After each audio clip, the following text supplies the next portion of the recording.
Hey everybody, it's Clint. Welcome to Sweetcast. And guess who's back? It's Anita Sarkeesian. Now, I don't really want to talk a lot about Anita Sarkeesian, but she has been a little bit more vocal about video games lately, and she's interested in a consulting job to help make video games so that they're not problematic.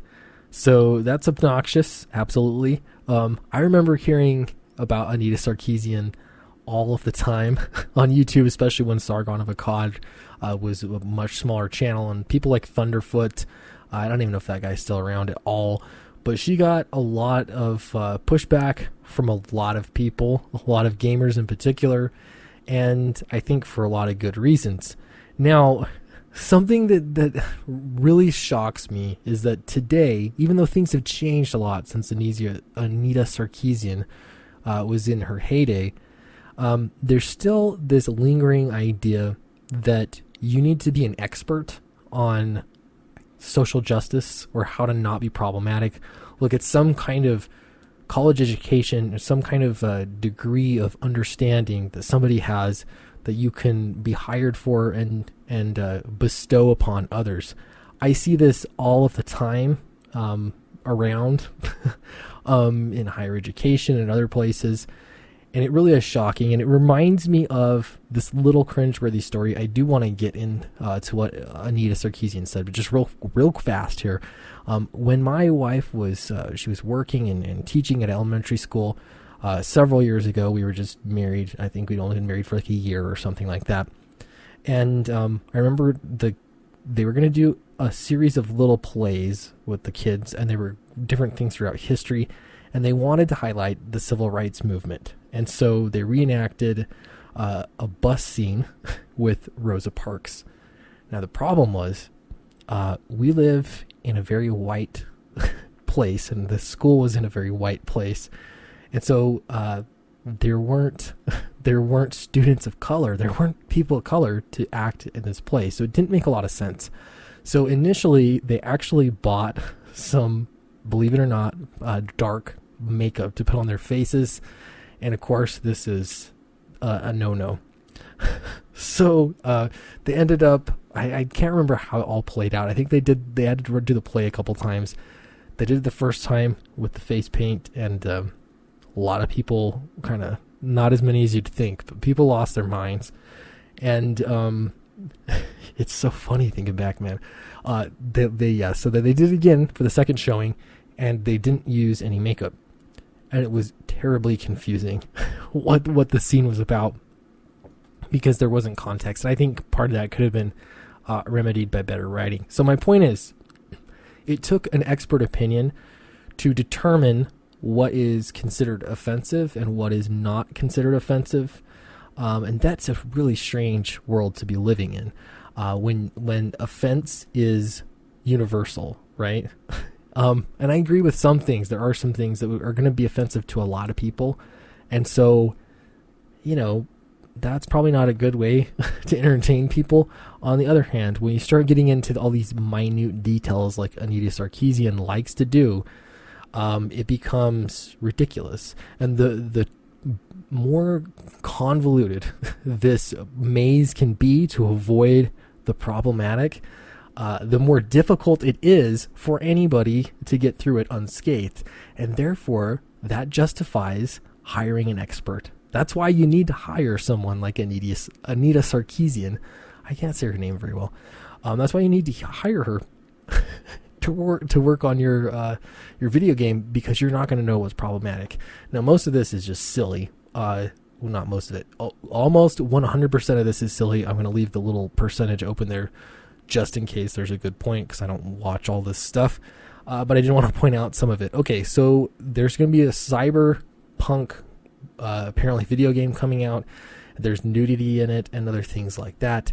I don't know much about the game, but our Anita Sarkeesian tweeted and tagged in CD Projekt Red and said, "I'm always available for consulting because it sure sounds like you need it before the whole of the internet drags you for what sounds like some potentially sexist representations, which we all know you've struggled with in the past." And then this teethy face.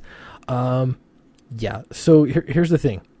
If you need a special guide, an offense guide, right, that you hire on so that you can go and, make your game without having backlash from people. If you need that, because everybody on the internet is an expert at what is and what isn't offensive, that's not a world I really want to live in. It should be obvious if something is offensive, it's offensive. You shouldn't need a guide to tell you that. That is really weird. Okay, so Anita Sarkeesian says nudity in itself is not the problem. Neither is showing and expressing sexuality or sexual desire. It's about how it's represented and what values the overall narrative promotes. My goodness. So, and that is what we call a moving target. If you don't have something specific that is the problem, it's just how you're talking about it that could be the problem. Again, this is justification for needing to hire an expert on what is offensive. This is how fake jobs are created. Yeah, get those fake jobs. Okay, Anita continues, video game designers, let me help you avoid these kind of mistakes. I want you to make the great games you're envisioning while appealing to a broader audience. And that includes not offending entire market segments. Wow. If this is that difficult to do, then it's probably not worth doing, right? Common decency would tell you what is and what isn't offensive. If you have to hire somebody, I mean, that says something more about the world we live in than what we say about what is and isn't offensive. Okay, so damsel in distress. I didn't want to spend too much time on that, but damsel in distress. Now, Anita Sarkeesian actually did a crowdfunding campaign, and she raised a lot of money to make a series of videos on feminism because they cost a lot of money, apparently. This is her first trope that she came across, which was the damsel in distress. And I actually don't think it's a bad thing, but I want to give you her insight first. As a trope, the damsel in distress is a plot device in which a female character is placed in a perilous situation from which she cannot escape on her own and must be rescued by a male character, usually providing the core incentive or motivation for the protagonist's quest. In video games, this is most often accomplished via kidnapping, but it can also take the form of petrification or demon possession, for example. Traditionally, the woman in distress is a family member or a love interest of the hero. Princesses, wives, girlfriends, and sisters are all commonly used to fill the role. Okay. Now, I'll tell you, the reason why this is such a typical thing that has happened throughout history, and the more I think of it, there's actually less of it now. There are fewer stories of boys saving girls.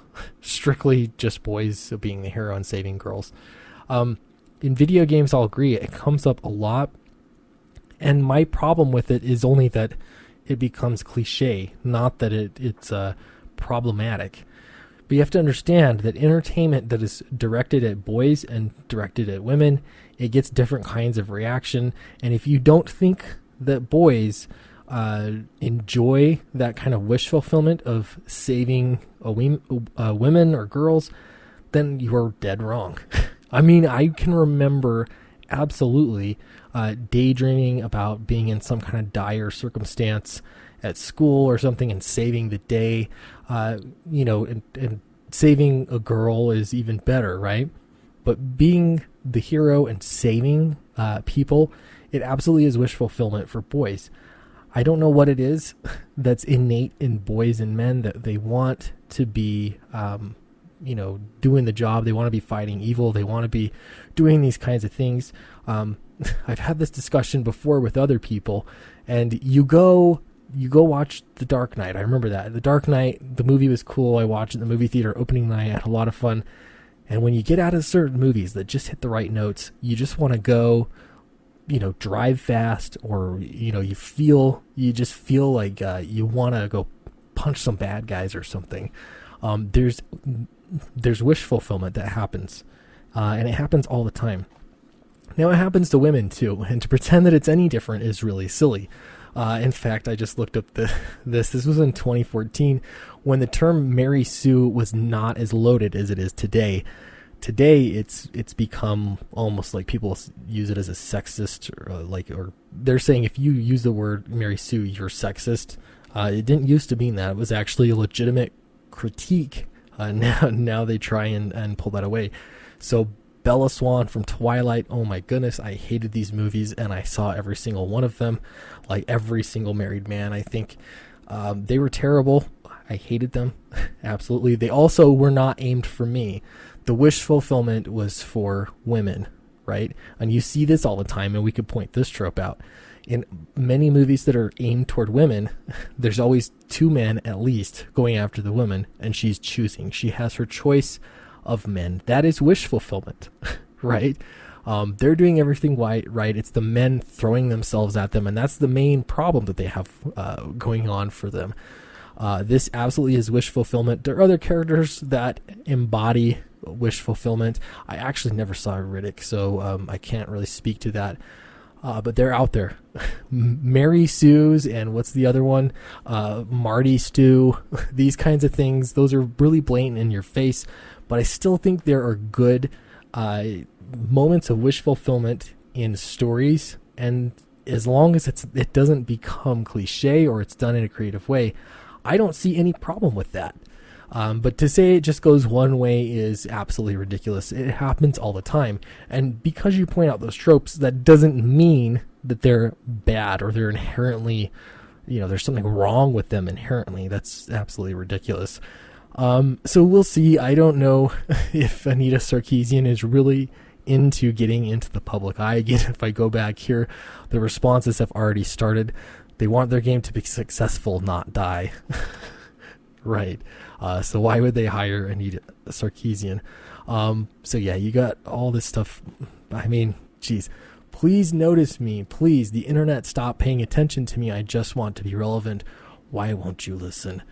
Well, I guess I am listening, but I think that is it. Let me know what you think in the comments below.